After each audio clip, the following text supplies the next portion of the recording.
Hey guys, welcome back to Clownfish TV. This is Neon, and we're going to talk about the Batgirl movie on HBO Max. Yeah, apparently Warner Brothers is going to make the Michael Keaton Batman cinematic universe a thing, because Michael Keaton is supposedly going to be in this movie as well. So I have to wonder if Warner's trump card is to put Michael Keaton Batman in every movie going forward to get people to see the movie, to watch the movie. It's a pretty interesting move. You know, I don't know what I think of it. I mean, I'd love to see Michael Keaton play Batman again. However, I'd like to see The Dark Knight Returns or something like that, Batman Beyond. Not Batgirl, not The Flash. But it is interesting that he is willing to reprise his role. And now, of course, we're going to have multiverse shenanigans going on. For sure, because we're crossing over from the Michael Keaton Batman universe, which apparently, canonically, is also the same universe as Christopher Reeve's Superman, according to DC Comics, which I always kind of wondered. I always kind of thought that was the case.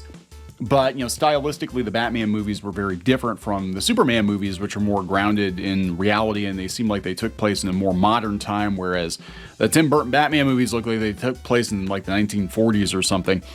Anyway, let's talk about this. Before we get into it any further, please subscribe for more pop culture news, views, and rants. Kiki is sitting this one out. She's doing some Christmas stuff, so you're stuck with me.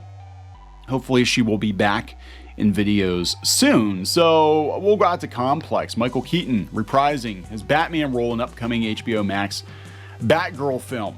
This is also, Michael Keaton reprising his role as Batman in the Flash movie as well. Now, if the Batman and Batman Returns took place in the same universe as the Joel Schumacher movies, which people always wondered whether or not they did. I guess it's been confirmed in the last year or so that, yeah, they technically were sequels, direct sequels to the Tim Burton movies, even though it looks nothing like the Tim Burton version of Batman. Then we already had a Batgirl. We had Alicia Silverstone, who was not very good. So I don't know if it's going to take place in that universe or if they're going to, push Michael Keaton over to another version of the DC universe. I don't know. Let's read about this. The Hollywood Reporter has learned that Michael Keaton will be reprising his role as Bruce Wayne for another DC property, Batgirl. It will be the second time Keaton revisits the role that he assumed in 89's Batman and 92's Batman Returns. After months of speculation, it was later confirmed he would be appearing as the Caped Crusader in the Ezra Miller-led The Flash. It's the only reason I have any interest in seeing it is Michael Keaton, and that's why they're putting him in The Flash. THR mentioned Keaton could be included as Batman in several upcoming DCEU projects, a move that would mirror Sam Jackson's Nick Fury within the Marvel Cinematic Universe. It depends on the universe we're talking about, because of course we already have Ben Affleck's Batman, in the Snyderverse. So Keaton was spotted in a suit with noticeably gray hair on the set of The Flash in June, leading many to believe he will be playing a version of Bruce relative to his own age. However, the teaser trailer shown during the Fandom event teased a silhouette of the famed cow. The one where he couldn't turn his head very well.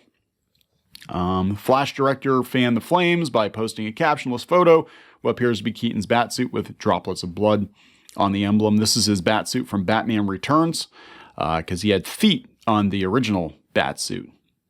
A Batgirl stars Leslie Grace in The Heights as Barbara Gordon, Brendan Fraser, and J.K. Simmons returning as Commissioner Gordon, which he played in Justice League. So this is going to be really interesting why we've got multiple Batmen running around. Batgirl is being directed by Adil El Arbi, I think, and Bilal Fallah. I'm going to try. Who made a name for themselves following the release of Bad Boys for Life last year. Launch date hasn't been announced yet. It's currently shooting in London. So here go out to Bounding in the Comics. Leslie Grace confirms Michael Keaton is in Batgirl after previously saying Batman was not in the film. Surprise! Actors lie. Ask Andrew Garfield how that goes. Actors lie. Hollywood Reporter announced it. Leslie Grace said the bat's out of the bag. So yeah, I guess it's going to be a thing. This is a 180 from Grace saying a few months ago that Batman would not be in Batgirl and she'd need help from other vicious vixens of Gotham and the Bat family. Clearly there was a contractual obligation to be silent or fib if needed, or if the script changed. I think it's called "The Movie's in Trouble. There isn't enough interest. Throw Michael Keaton at it." Michael Keaton, the entire DCEU. Keaton returns to Batman in a big way after 30 years in DC's The Flash, opposite Ben Affleck as his iteration of the Caped Crusader. Be sure to expect to see only one left standing when all is said and done. We already kind of know that they think that Ben Affleck is going to die, which means not in real life, but his Batman, his Bruce Wayne is going to die. And then we're going to be left with Michael Keaton, which is fine, but now we're getting this multiverse crap, going on in Marvel and DC. Now, DC's already done it. Of course, they've rebooted the DC universe so many times, and there's so many movies that are basically standalone films.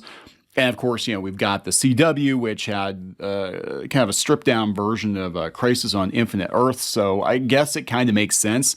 But it seems like multiverse is the way to go. Now, I'd like to see a multiplicity version of Michael Keaton's Batman. That would be interesting.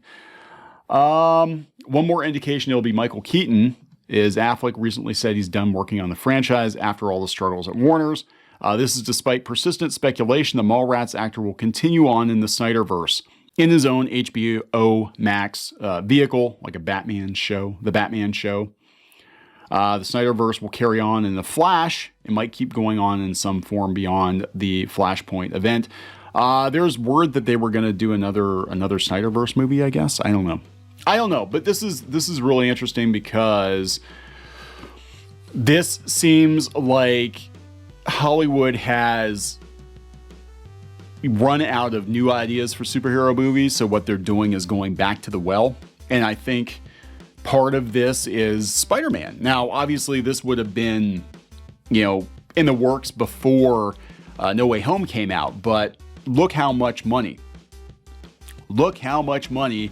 No Way Home is making. And it's a crowd pleaser. They've got, fan favorite versions of Spider-Man coming back. Spoiler, Tobey Maguire and Andrew Garfield both put in an appearance. All the villains from their runs as Spider-Man put in an appearance. And I could totally see them doing the same thing with Michael Keaton. Like, yeah, we'll just throw Michael Keaton at it. I guarantee you, if the late, great Christopher Reeve was still alive, they would be dragging him out of retirement to put on the super suit again.